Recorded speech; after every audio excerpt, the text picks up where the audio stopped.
Hello, my name's Chris, this is Blue Kraken Gaming, and welcome back to Star Wars Knights of the Old Republic 2, where if you are enjoying the series, I would ask that you please consider leaving a like, a comment, or a subscription. Any or all help the channel grow and help get us out in front of other people, so thank you to those of you that do that. Now, I am going to apologise before I kick off with this episode. I am getting over a bit of a cold. Anyone that's been watching any of the other series will know that as well, so I apologise if I have to suddenly stop to cough, or there's any weird cuts that are going on because I'm trying to deal with that, so just heading that off beforehand. Right, in our last episode, we woke up in a back to tank after our droid, T4, managed to get us here. We don't really know what's going on. All we know is we're apparently the last known Jedi, though we don't really have any abilities. We also found Kreia, who is a very strange lady that seems to know way too much about us. And we're on a facility called the Paragus Mining Facility, where everything seems to have gone a bit Pete-tong just after we landed here. So now we've just got to explore and try and find out what's going on and find our way off. Okay, we've got corpses. That's always a good start. Right, Vibro Blade. Let's start by swapping that out, because that's probably going to be better for us than a plasma torch. Okay, so now we're naked with the sword. Droid optimized interface, that's no good for us. We are not a droid. Can we crack this open? Nope.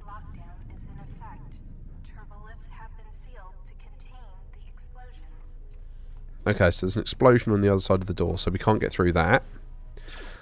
Okay, damaged mining droids. Our first combat. So, this is how it works on Knights of the Old Republic. It's not super interactive that you need to do. You can click and you get special abilities up here. But they normally give you a penalty to hit, so we're going to want to use them a bit later on. But it's all done with, like I mentioned at the end of the last episode, dice rolls in the background. So we have just picked up a blaster, and what's kind of limited with this is you can't have a blaster in... I say you can't. I don't think I ever actually tried it. I don't think you can have a blaster in one hand and a sword in the other. Yeah, it won't do it. Though that would kind of make sense. But you can queue up, so I can say do a normal attack, and then let's do a critical strike. Yeah, I know. Yes, I know. Right, so yeah, we'll do a normal attack, then we'll try and do a critical strike. Now, critical strike means you're less likely to hit, but if you do, it's more likely to be a critical, which will do extra damage. So probably we actually want to do that first. Flurry does multiple hits, but again, penalty to chance to hit in each round. Power attack, again, penalty to chance to hit, but if you do hit, deals more straight damage instead of just increasing the critical chance. So you do get different actions with each of them, and you can pause as combat goes on. So I've paused after hitting the critical there, and now we're going to move and we're going to do a flurry on this one, which you can see just does a slightly different animation. But what I will say is they have paired the animations really well. So although it can get a little repetitive during like lightsaber fights, the characters do actually look like they're fighting with each other pretty well, considering this game is old. It is old. I cannot remember when this came out, but I remember playing it when I was a teenager, so it's got to be, pushing 20 years? Okay, and more droid stuff. An emergency hatch we can't open, I'll bet. This is the exit, but it is sealed. Strange. In my visions, it was open. Kreia? There is only silence. Lovely. Try and find a way to open the hatch. It's odd this emergency hatch hasn't opened, considering the circumstances. There may well be a way to open it if we can get to an access terminal. Okay, so we need to find a way to override that, basically. Okay, we have a security desk. And a corpse. He's got a security tunneler, which is kind of like a lockpick is the best way to describe that. But we can crack that open with our skills. Chemicals, components, and iron grades. So that's all crafting stuff. But I could have bashed that open. But if you bash it open, in the first game, there's no penalty. In this one, there's a chance you break whatever's inside. So it's worth it's worth cracking it open if you can. So check the security records. What have we got? Safety orientation. Accident report logs. And according to one of the miners, it was because one of the sonic charges went off prematurely. And like before, it was one set by a mining droid. The three idiots were grouped so close to the charge it might as well have been a grenade going off. The blast turned their bones to dust. The blast wrecked the internal components of the droid that set the charge, though, so we can't even dissect it to see what happened. I don't like what's going on here. Ever since that Jedi showed up, things are getting worse. It's not just Korda and his miners, or the fights, but now the droids are acting crazy. If we don't find what's causing this, or who, this facility is going to be space dust by the time the next Telos freighter arrives. Well, again, all the droids going funny. I installed an override switch to shut down any droids on this level, just in case someone locks me out of the administration console. As added insurance, I tied the override switch into the circuit to the holding cell door. It'll make sure it can only be opened if all droids in the level are shut down. I doubt Korda or any of his men have the skill to pull off something like this, but I'm not taking any chances while we're sitting in the middle of this asteroid minefield.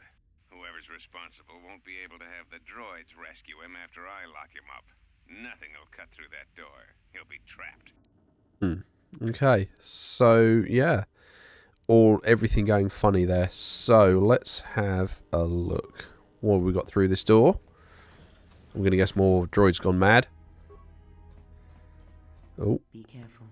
There is much energy in the room beyond, yet it stems from nothing that lives. Kreia? What? Can you not sense them? Reach out. Cast aside your sight. Cast aside what you see, and instead reach out with your perceptions. Ah, you can feel them. The droids you cannot perceive, but the small oscillations of energy, that you can feel, echoing outwards. With Kreia's help, you have gained the passive precognition power. When this power is triggered, you should save your game. Basically, plot armor something tricky is about to happen. Okay. So, through we go. And we can just try and get through all of them. There we go. There's a flurry. It's a normal hit. Ah, you hear it. It is fate, but it is there. The droid's just stopping behind me while we have this conversation. I feel strange, like the sedatives are wearing off. It is the Force, you feel. It has not been so long as for you to forget. But it doesn't feel like it did. It feels like it's coming from a great distance. Do not turn away from it. Listen. Feel it echoing within you. Come. I shall guide you down the familiar paths. You will need it if we are to survive and escape this place. Gaining experience will slowly re-establish your connection to the Force. Go to the level screen. Go to the level up screen to choose your Force abilities. Now, this character has, although there are Jedi and people think they're the last Jedi, they have been cut off from the Force. More gets explained about that as the game goes on, so I don't want to spoil it, but that's kind of the pretext behind it and how they give you the leveling up as starting as a Jedi here. Right, however, there is still this guy here, so let's do a couple of power attacks on him. I mean, one was apparently enough. Right, and now we get to level up. So we've got a big L over our character screen to tell us we've got to level up. We can auto level up, or we can do the level up manually ourselves. So we get to increase skills. We have 3 points to play with. So where do I want to put them? So we can't put up security because that's a cross-class skill and we can only go up to 5. And so 5 halved would be 2.5, but it always rounds down. So we can't actually get to security 3 here. So we've got 3 points to spend. So it's where do we want to put them? Demo, awareness, or treat, injure, and persuade. Persuade is always good. I'm kind of actually tempted to just dump it into persuade. Because it lets you do some interesting things. Right, feats. We gain force sensitive and unarmed specialist, which means we can fight without... we can fight without weapons. What I really want to get to is finesse. There we go. So we've got finesse lightsabers, Finesse melee weapons. I mean, this will become obsolete by the time we get to having a lightsaber. But the reason I want that is, do you remember our strength? Our dexterity is higher than our strength. So at the moment, we're adding plus nothing to our damage and plus nothing for our chance to hit. If I can put dexterity in... And is that just melee weapons across the board? Yeah, sure. So what that means is, actually, I'm going to cancel out of this level up to demonstrate that for you. So, here is our vibroblade. It is 1 to 10, and it's got +1 there on its damage. 1 to 10. Where's our chance to hit?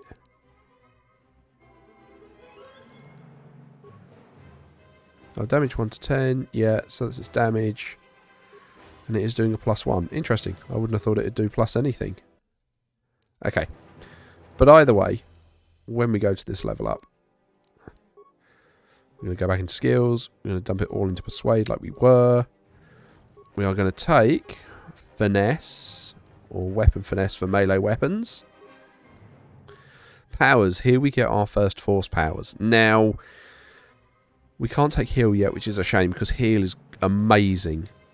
Effect Mind gives you additional abilities. It kind of takes away from the persuade skill. What I'm actually probably going to go with is... Yeah, I'm going to go with Burst of Speed. Because Burst of Speed lets us move faster. Like, just even out of combat, it lets us run around faster. It lets us do additional attacks. And it also gives us an increase to our defense. So, yeah, that's handy there. We will accept that. And now, we got +5 instead of +1 there. Feel free to go back and check it on the video, but that is the whole reason we want finesse.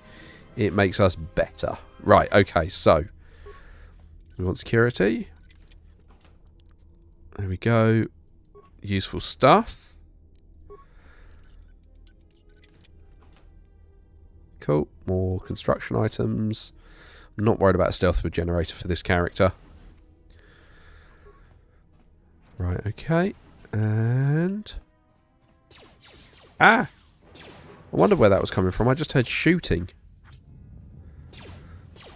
But the reason that I've gone with finesse and going into dexterity is because dexterity will naturally increase what is what the game calls your armor class, and that is the number that enemies need to hit or need to be able to roll in their background dice rolls to be able to hit your character. So the higher your armor class, the harder you are to hit.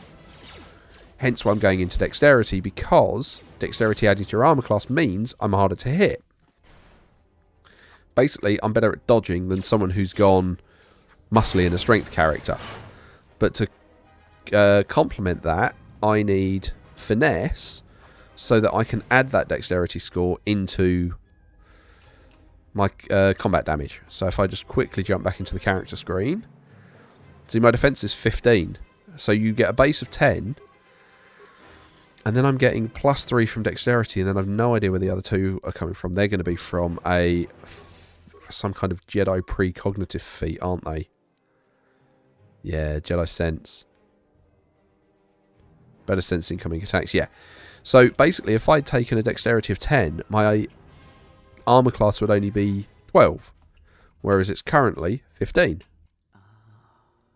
Beyond this door, someone yet lives. Be mindful. His thoughts are difficult to read.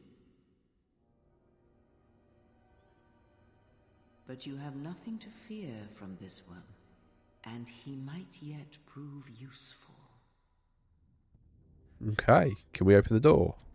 No, because we read from the security guy's log, we need to find the trip switch he's put in to shut down all the droids on the level before that will open. And I can't remember where that trip switch is. I don't think it's one of those three. We got a set of supplies down here. Med pack, always useful. Got another droid there. Hey, buddy. Let's do a critical strike. 1, that was useful. Flurry. Missed. Power attack. That was a fancy power attack. That was a really fancy power attack. Okay. More emergency supplies. But this is why I want force heal quickly, because then for stuff like this you don't burn through med packs. Just patching yourself between fights like this, you can just make use of force heal. Because your force powers do come back. Right, okay, what do we got? Emergency blast door. Can I get through this? Emergency Nope. lockdown is in effect. Turbolifts have been sealed to contain the explosion. Let's go up here. I also at some point want a second weapon, and then we're going to take dual weapon fighting. Because that... it's just the playstyle I like to go with. Now, the difficulty I've got set on this isn't necessarily particularly high. I can't even remember what I've got it set as. But part of the reason for that is that, to my mind, this game, although you can min-max and you can really, really tweak your builds and all gubbins along those lines, the whole point of this game to me is... Oh, wow, that used a lot of force points to do... Oh, we need to turn that screen blower off. Oh... graphics, force speed effects, turn that straight off. Right, there we go. That's better. I know her legs look a bit weird, but... Oh, okay, so we've destroyed all the droids. Okay. And then it shut itself down. Nice outfit. What, you miners change regulation uniforms while I've been in here? I'd keep those eyes up and tell me who you are. Atten Rand. Excuse me if I don't shake hands. The field only causes mild electrical burns. Care to explain why you're locked up? Security claimed I violated some trumped-up regulation or another. Take it up with them if you want. But they stopped listening to me shortly before they stopped feeding me. Now that's criminal. The facility's deserted. What happened? You mean before or after that Jedi showed up? Either way, it's a real short story. You see, this Jedi shows up, and you know what that means. Where there's one Jedi, the Republic will soon be crawling up your ion engine in no time. But the story gets better. See, some of the miners get it into their ferrocrete skulls that since the Jedi's unconscious, they can collect the bounty the exchange has posted for live Jedi. Well, what passes for the law here didn't like that idea. So the two groups started fighting. Then there was some big explosion. I was sitting here for a long time. Then you showed up in your underwear and things got a lot better. There's a bounty on captured Jedi? Why? Don't know much about it. Maybe the exchange wants one as a trophy, or somebody's got something against Jedi and is looking to collect. Not many Jedi left. Wouldn't surprise me if the bounty's pretty high. Not many Jedi left. What happened to them? The ones that weren't killed in the Jedi Civil War ended up switching off the lightsabers long ago. Word is there's not even a Jedi Council anymore, but who knows? I had heard rumours of war, but a war between Jedi? Yeah, Revan, Malak, and the Jedi that went to join them in the Mandalorian Wars. They turned against the other Jedi and had a scrap that almost laid waste to the galaxy. Where have you been? I've been away since the Mandalorian Wars. Well, I wasn't there, but like all Sith, Revan and Malak turned on each other. After they turned on the Jedi, of course. The rumours I heard... Hang on, no, which one? Right, this is what I normally go with. I was led to believe that Revan saved the Jedi and the Republic. I guess. There's rumors all over space about it. All I heard was Revan returned to pay Malak back for trying to kill her in the first place. You know women. Okay, so all these questions and setups are there so you can basically set the story for how it went for you in Knights of the Old Republic 1. So basically what happened at the outcome there. And this is where, canonically, how long have you been in a cage? Revan was a man, not a woman. Maybe you're right. Maybe I just hoped Revan was a woman. I have some more questions for you. Look, not like your half-naked interrogation isn't a personal fantasy of mine, but... Hey, wait a minute. You're that Jedi the miners were talking about. Where is everybody? I don't know. The facility seems abandoned. The miners can't all be gone. But if they are... Look, hey, let me out and I can help you. I can. I've gotten out of trouble countless times. Tell me your plan and we can go from there. Here we go. It gives you a persuade option. This facility isn't a military installation, which means we may have a chance.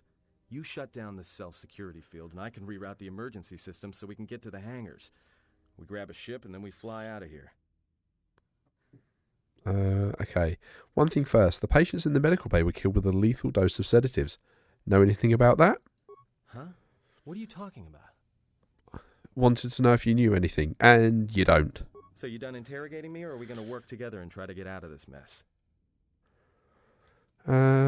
Let's have a look. I trust you, and if we work together, we may be able to get out of the mess. Great. Now to business. Let's get to the command console. All right, let's go.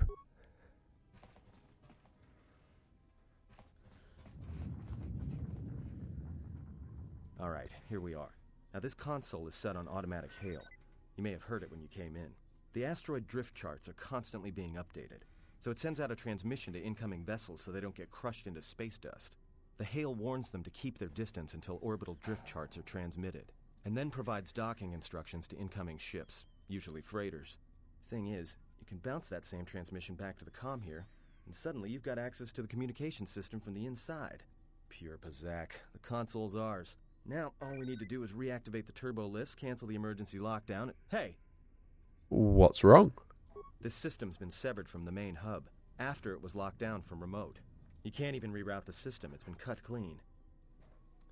So this is where we can use some of the repair skill if we've got one. I know we've not put any points into it, but apparently the requirement is 0, so we can say it. That wouldn't be standard procedure in an emergency lockdown. No. Someone tried to lock down this whole level tight and leave us here, trapped. Isn't there anything else we can do with the console? I doubt it. All we have is communications back. For all the good trying to shout in a vacuum will do us. Can we contact the miners? We could try. But if the miners were trying to trap you up here and probably kill you, why not call them and chat? I don't think a friendly call is going to wake them up.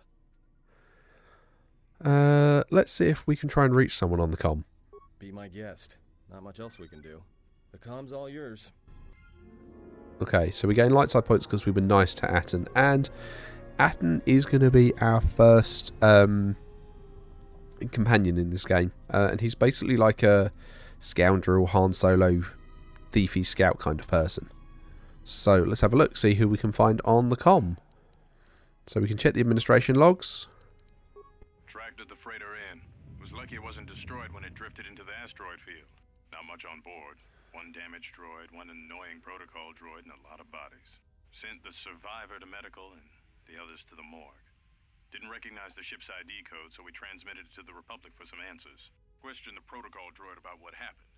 Says his master, the survivor I guess, was on the Republic ship the Harbinger when it suffered an engine failure. He says the survivor was a passenger on the vessel and a Jedi. If so, that's gonna mean true. So you can see where it's all going funny. What was the last one? Trouble between the work shifts. Word of the Jedi leaked out and the miners aren't sure what to do with her. Kotor's mining crew wanted us to collect the creds for the bounty the Exchange has on Jedi, but I put a stop to that. We're contacting Telos to get the Republic records on the Jedi, but nobody will know word from the Republic. But I've sent out a broadcom transmission for records on this Ebon Hawk.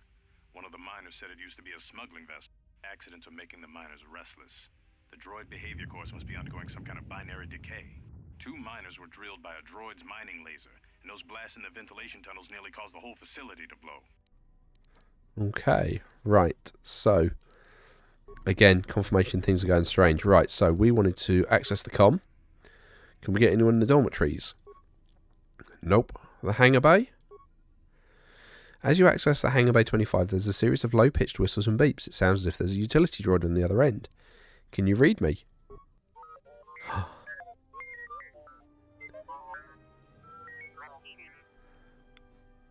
And it's T4. Do a diagnostic, then follow my instructions.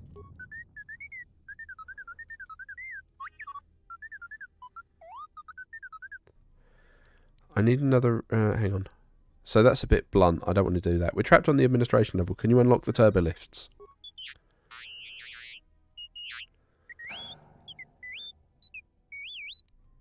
There must be some other way out of here besides the turbo lifts?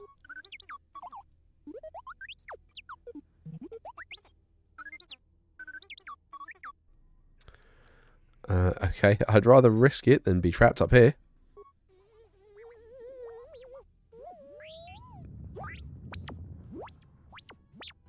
With whatever was being suggested.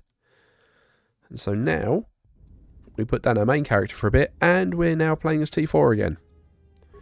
Okay, so we have a journal entry. Oh, not T4, T3. We've activated T3 to unlock an emergency hatch to allow us to escape. We need to find a console that ties the Paraga's command control to open the emergency hatch. Okay. So, what do we have? Because, you know, magically, all of the stuff we've been picking up gets transferred over here. It was an early game. It didn't have that kind of complex details. Right. So we're just slapping all this on because it's better than nothing. Okay. What do we have behind here? So we've got to shoot this door open. Oh, you need to blast it with explosives. Okay. What do we have on this broken droid? A repair kit, which is basically a first aid kit for droids. Security locker. What's through here? And, oh. Ah, there's the Ebon Hawk.